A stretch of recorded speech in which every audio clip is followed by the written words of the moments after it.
que t'as regardé Doctor Who, toi? Ouais, Alors on peut faire les vidéos. c'est parti.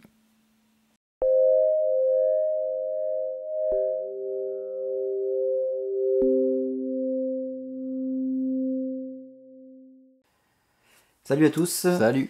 Donc bienvenue dans cette émission spéciale Doctor Who. Donc nous allons entamer donc une série d'émissions, je le rappelle, sur toute la saison 8. Donc pour chaque épisode on fera une émission. Donc là on va en faire cette semaine 2 d'affilée puisque on n'a pas pu en faire une la semaine dernière. Donc là on commence par le premier épisode, Deep Breath.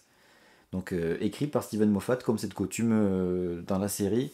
C'est-à-dire chaque premier épisode de chaque saison il est écrit par le showrunner. Donc là c'est le cas.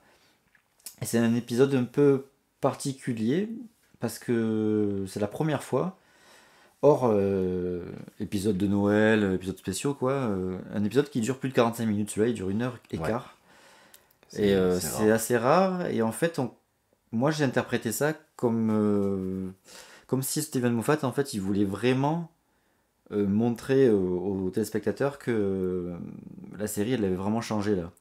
Là il y a vraiment un changement qui est mis en place.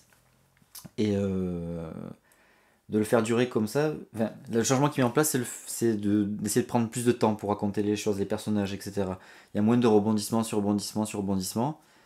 Donc on se retrouve avec une série un petit peu plus posée, et le fait de la faire durer plus longtemps, bah, ça accentue ce côté un petit peu plus posé, quoi, finalement. On prend le temps quoi, de poser le premier épisode. Quoi. Ah oui, de poser le premier épisode et de poser les personnages du coup.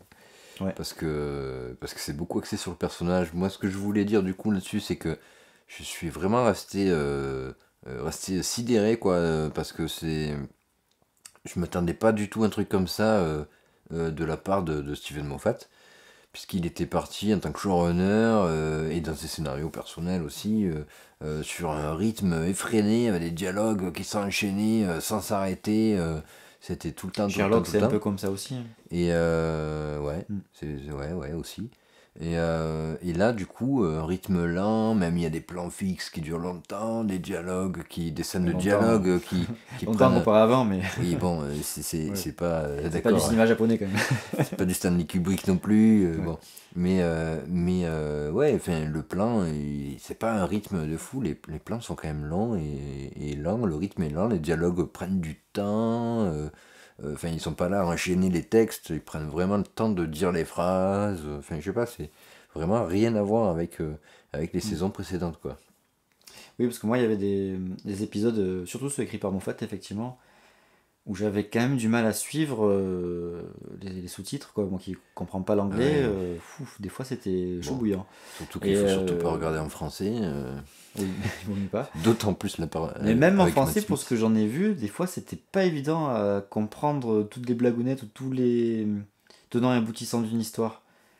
On avait un peu une sensation de flou. Dans les Ouais, scénarios de Moffat, on avait l'impression qu'il y avait des trucs qui n'étaient pas expliqués parce que justement, pour donner du rythme, ben, il faisait un pass où il passait très vite sur certains éléments. Et pour moi, c'était quand même un défaut. Quoi. Là, du coup, ben, c'est pas le cas, on comprend vraiment tout, il n'y a vraiment aucun problème. Et on revient un petit peu à la narration de l'époque de Recettes Télévis, quand il y avait David Tennant. Ouais, plus, ouais. Je dirais peut-être pas la première saison, c'est pas le même ton. Là, on se rapproche un petit peu plus de quand il y avait David Tennant, je trouve. C'est pas la même chose, pas hein, pareil mais non plus. non, Ouais. non, c'est la même chose, mais voilà, Si ça on me doit fait le penser un peu. rapprocher Ouais. de quelque chose, oui, effectivement. Au niveau du rythme, quoi. Voilà. Ouais. C'est-à-dire qu'on a des scènes proches des personnages, des scènes qui font avancer l'intrigue, des scènes qui ne font pas avancer l'intrigue, mais qui servent un petit peu l'univers, l'attachement qu'on peut avoir, parce qu'il accentue l'attachement qu'on a au personnage, quoi. Ouais. Et ça, il faisait pas trop Moffat, quoi, finalement. Il y avait très peu d'épisodes où il y avait des choses comme ça. Et même quand il y en avait, souvent c'était vite expédié, quoi. C'était très rare. Ouais, ou c'était un peu facile souvent. C'est je suis triste, donc je suis triste, je pleure, quoi. Et c'était un peu facile, Oui, légèrement approfondi, oui, mais. où il y avait des entourloupes pour mettre du gag ou pour donner du rythme, tout ça pour compenser. Enfin, comme si c'était pas bien de faire ça et qu'il fallait compenser par autre chose, quoi.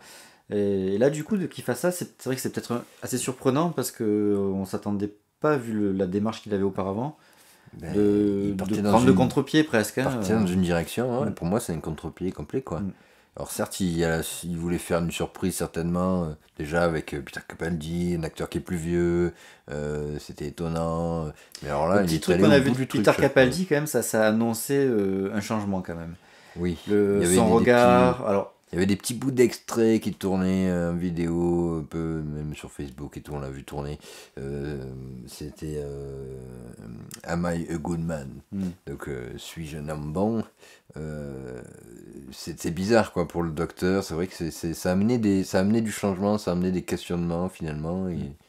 Mais C'est le cas. il en a toujours amené des questionnements comme ça, Moffat. C'est d'ailleurs ce que j'aime bien dans toute son ère Matt Smith. C'est il a essayé de construire un docteur. C'est un petit peu comment dire, un concept, hein, c'est-à-dire que c'est pas sensible, c'est pas quelque chose que tu ressens vraiment, c'est quelque chose qu'il faut que tu essayes de penser pour le comprendre, je pense. C'est qu'il a essayé de construire un docteur qui devient vraiment quelque chose, un docteur mythique, enfin une sorte d'entité mythique Oui, de l'univers, quoi, de l'univers et du temps même. oui. Et une progression comme ça, avec soi-disant sa chute, mais qui n'en est pas vraiment une, quoi. Et donc le fait qu'il fasse ça et qu'il du coup prenne le contre-pied avec Peter Capaldi, qui du coup redonne un personnage plus humain et non moins un dieu, parce que Matt Smith c'est presque devenu voilà, un Ouais, ouais, dieu non, mais à l'image c'était un peu de ça, oui, oui. l'imagerie que véhiculait le docteur à ce moment-là, c'était ça. Et là, il a quelque chose de plus humain, alors que c'est pas un humain, mais bon, il y a quelque chose de Oui, plus attachant, quoi, je trouve. plus vivant quelque part, j'ai envie de dire. Ouais, ouais. Non, mais vraiment, je trouvais cet épisode intéressant parce que justement, on s'y attendait pas forcément. Enfin, on peut s'y attendre, comme je disais, par rapport à certains éléments qui ont pu circuler, des photos, ce qu'on a pu voir de Peter Capaldi, même dans l'épisode spécial, juste le regard qui annonçait quelque Ouais, chose de différent, quoi. C'était quand même mais particulier. à ce point-là, c'est vrai que je m'attendais pas quand même. Il y a un truc, je m'attendais pas à ce qu'il y ait un truc aussi, Moi, un changement je l'espérais, je me disais, c'était le aussi moment ou énorme. jamais, quoi. On change de docteur, en plus, là, le docteur, il récupère un nouveau set de génération, c'est comme s'il recommençait une nouvelle vie, vraiment encore plus que d'habitude quand il change de visage, quoi. Et du coup, c'était vraiment le moment ou jamais de Ouais, montrer autre chose, quoi. ouais, bien Et sûr. c'est là où il montre quand même l'étendue de son talent, Moffat, quoi. Enfin, on verra par la suite, mais C'est là il a bien joué parce que ça va vraiment renouveler la série en tout cas mm. au niveau du temps. Donc ça c'est bien. C'est vrai Et il aurait pu passer la main à quelqu'un d'autre qui aurait pu imposer un autre style différent, justement. Mais je pense il veut montrer aussi qu'il est capable de faire autre chose, euh, de revenir un petit peu à l'essence même de l'ancienne série, même si c'est bien sûr beaucoup plus moderne, mais je vais y euh, revenir. voilà, ouais, tu vas y revenir, ouais, si Ouais. tu veux, parce c'est vrai qu'il y a des petits trucs qui rappellent l'ancienne série, mais alors, brièvement, euh, quand il était enfant, qu'il a connu Doctor Who, je pense que ce qui l'a vraiment fait kiffer, c'était le côté déjanté et, et tout le fantasme en fait que véhiculait le docteur, le personnage, la série avec ses univers fantastiques, enfin plutôt science-fiction, etc. Et c'est ce qu'il a fait dans les saisons avec Matt Smith, quoi. C'est vraiment un docteur mythique, un petit peu le fantasme d'un gamin, quoi, qui voit le docteur comme étant un super-héros, quoi. Et il s'est souvenu, il y a d'autres choses qu'il aimait dans la série, ou il s'est souvenu d'autres choses qu'il a peut-être apprécié plus tard que quand il était enfant, je ne sais pas. Je pense qu'il a dû se souvenir que la série c'était pas que ça, et qu'il a voulu montrer qu'il pouvait aussi faire hommage à la série d'une autre manière, quoi. On peut pas parler à sa place, mais Tu veux pas moi c'est savoir. moi c'est vraiment la chose que j'ai ressenti quand j'ai vu ça. Enfin, c'est fou de dire ça sur un épisode, mais c'est tellement un gros changement Ah, les changements il est énorme quoi. qu'on se dit que ça va durer, on espère. Bon. Donc, qu'est-ce que tu voulais dire sur l'ancienne Bon, série? du coup, le rapport que j'ai trouvé avec l'ancienne série, moi, c'est que ça m'a. Enfin, j'avais un peu l'impression de regarder vraiment un épisode de la série classique, à part qu'il y avait du budget et que c'était un peu mieux réalisé en termes de réalisation, hein. Au niveau des acteurs aussi, mais bon. Mais pour plusieurs raisons. Déjà, un peu le type d'histoire qui est pas forcément des super histoires, des idées super génialissimes. Je trouve qu'il y a un côté, c'est une histoire qu'on aurait pu lire dans les années 60, quoi. Ou voir ou lire dans les années 60, ça me rappelle vraiment le type d'histoire qu'il y avait dans la série classique. Et en même temps, il y a ce côté-là, ça me rappelle le changement en fait entre le cinquième et le sixième Docteur. Donc avec Peter Davison, le cinquième Docteur, qui était vraiment le personnage anglais, un peu guindé, propre sur lui, poli, gentil, le mec bien, dans toutes circonstances, quoi. Et donc Colin Baker, qui prend la suite et qui est complètement barré, allumé, qui est hautain, imbu de lui-même à un point que c'est incroyable, quoi. Qui, euh, qui est capable de prendre les gens autour de lui pour des imbéciles, ouvertement, quoi. Même ses compagnons. Et même, surtout ses compagnons, j'ai envie de dire, même il joue avec, c'est un truc de fou. Et avec son costume aussi complètement déjanté. Et Là, effectivement, le docteur Peter Capaldi, il y a voilà. un petit peu ça avec Lara. Hein. Il y a toujours, enfin, le docteur a toujours été sarcastique, mais là, il y a une pointe de méchanceté dans le sarcasme Ben, parce que ça sonne pas trop comme de l'humour quand il le dit, quoi. je pense On qu'il sait que ça a été écrit pour faire de l'humour ouais. au niveau de l'écriture du scénariste, mais le personnage, quand Le il personnage, dit ça, lui, est sérieux. ouais, Il est assez sérieux. Donc et ça rappelle un peu ça, ouais. Ça rappelle du coup ce personnage, c'est pas le même non plus, mais ça rappelle un peu le docteur Dans selon l'idée, quoi. Colin Baker, ouais. Et même, je trouve même au niveau de la régénération elle-même, parce qu'à chaque régénération, les docteurs sont toujours mal en point, ils perdent des bouts de mémoire, il y a toujours il y a toujours des petits trucs à chaque régénération. Le temps qu'ils se remettent, le corps se remette en À état. part pour Matt Et Smith, voilà. qui est un peu différent. À part pour Matt Ouais. Smith, qui était un peu différent, le fait qu'il y ait le goût, tout ça, mais il n'y avait pas trop de problèmes corporels réellement, il n'était Physique, pas ouais. tombé malade ni rien. Mais l'idée, voilà, l'idée était détournée, mais c'était quand même travaillé sous un certain angle. Et là, donc avec Peter Capaldi, c'est un peu la même chose qu'avec Colin Baker à l'époque.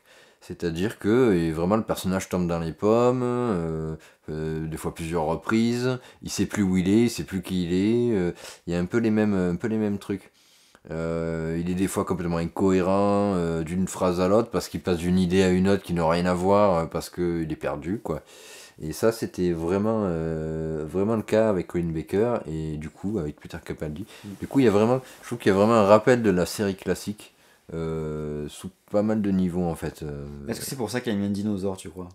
Est-ce que c'est pour Le ça qu'il y a un symbole. dinosaure parce que la série classique est un dinosaure, c'est ça? Ouais, c'est peut-être le symbole, je sais pas, Euh, du métaphore. En même temps, il meurt brûlé de combustion Oui, non, c'est spontanée. vrai que. Finalement. Sympa l'hommage. Ouais. Non, mais sinon, voilà. Donc, globalement, franchement, on a été agréablement surpris par Ouais. cet épisode. Non pas qu'on déteste Moffat, parce qu'on trouve que c'est lui qui a écrit pratiquement les meilleurs épisodes de la série sous Russell T. Davies. Sur Russell T. Davies, ouais. Ouais, Et qu'il a écrit de pas bons mal. épisodes aussi, quand même, avec Matt Smith et tout ça. L'épisode avec les anges, moi, je Ah le oui, trouve non, remarquable. il y en a des très bons. Mais après, c'est vrai que globalement, comme showrunner, il prenait un champ qui, moi, enfin, me convenait pas trop. Et là, du coup, Ah, pareil. ça me parle plus, quoi, personnellement. Donc j'attends de voir vraiment comment ça va évoluer par la suite. Moi, je suis très curieux aussi. Maintenant, Ouais. l'épisode, il a des défauts pour moi, qui sont non négligeables, mais qui ont quand même pas du tout gâché mon plaisir de voir le changement et d'apprécier de revoir le docteur, quoi. C'est un petit peu comme si on retrouvait un ami, quoi, un peu. Et donc, même si on le connaît pas du tout, celui-là, c'est ça la force de la série, quand même. Hein, bref. Ouais. Donc, les défauts. Premier défaut que je dirais, c'est justement le fait de se poser, d'aborder un petit peu les relations entre les personnages, et plutôt l'évolution du personnage, qu'est-ce qui se passe à l'intérieur de leur tête, à l'intérieur de leur cœur, etc. Bon. L'idée était intéressante, moi ça me parle vachement, mais je trouve que ce qu'il a fait c'est assez simple, c'est-à-dire que en partant de cette idée-là, la plupart des scénaristes auraient fait la même chose à peu près, quoi. Il y a pas c'est vraiment. C'est pas super original, c'est pas super intéressant. Mais c'est pas mal fait, c'est-à-dire qu'on se fait pas chier en regardant, bon c'est quand même Ouais, l'essentiel. ça reste pas mal Donc du fait. coup, avec du recul, ça me déçoit un peu. Si je me dis que je revois j'ai pas encore vu l'épisode une deuxième fois, mais je pense que si je le revoyais une deuxième fois, je verrais plus ces défauts-là. Mais bon, ça n'a pas gâché du coup mon premier visionnage. Un autre défaut, c'est au niveau de l'humour. Il a voulu mettre des trucs d'humour, il y a 2 ou 3 fois dans l'épisode, des traits d'humour qui sont vraiment inhabituels en fait dans Doctor Who. Pas aussi forcés quoi en tout cas. Et là, ça m'a perturbé, comme par exemple quand Strax il envoie le journal roulé là, comme les Paperboy là. Il balance le journal à Clara, et Clara, au lieu de l'attraper, elle se prend dans la tête et elle tombe à la renverse. Ça sert à rien, enfin, c'est pas Oui, très drôle, c'est un peu lourdingue quoi, c'est pas un humour très fin, c'est un peu burlesque, c'est pas dans le ton de ce qu'on a l'habitude de voir. tu peux dire que c'est pour montrer que Strax c'est un gros bourrin et qu'il l'envoie comme un bourrin, mais sauf qu'elle aurait pu esquiver, elle aurait pu. Enfin voilà, c'était pas. Le gag en lui-même, c'est vrai qu'il est un peu. Je crois que c'est juste ça et que du coup il en a fait un gag, mais. Ouais, enfin, je sais pas, moi je trouvais que.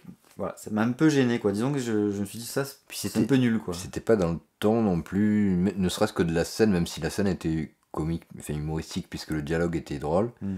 mais c'est pas dans le même temps et c'est pas dans le temps de l'épisode non plus.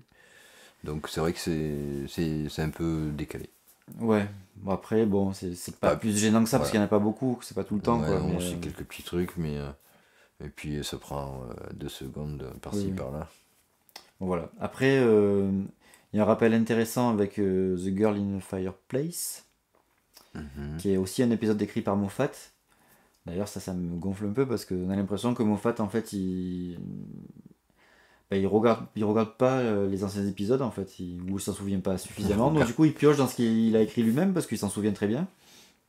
Donc, bah, il va piocher dans l'épisode qu'il a écrit dans la saison 2 pour faire un rappel. Est-ce que aussi c'est un moyen de dire c'est un petit peu comme avant aussi, je sais pas, tu vois.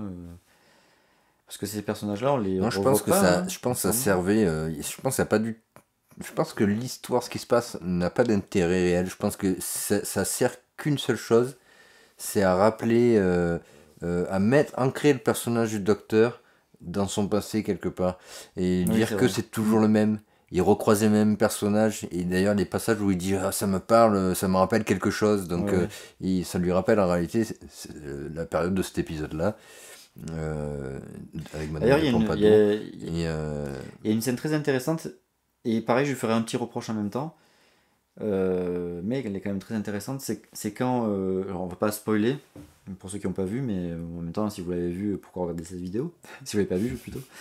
Euh, Il y a une scène en fait où le méchant, enfin, oui, le méchant, on va dire, ouais. il tient un objet qui fait office de miroir, et le docteur, enfin, non, c'est le docteur qui lui tend cet objet pour qu'il se voit, il puisse voir son propre visage. Et en même temps, le docteur, il voit son propre visage. Et le discours qu'il lui tient à ce moment-là ou juste avant, c'est en gros, je sais pas si tu te rappelles pas de cette scène.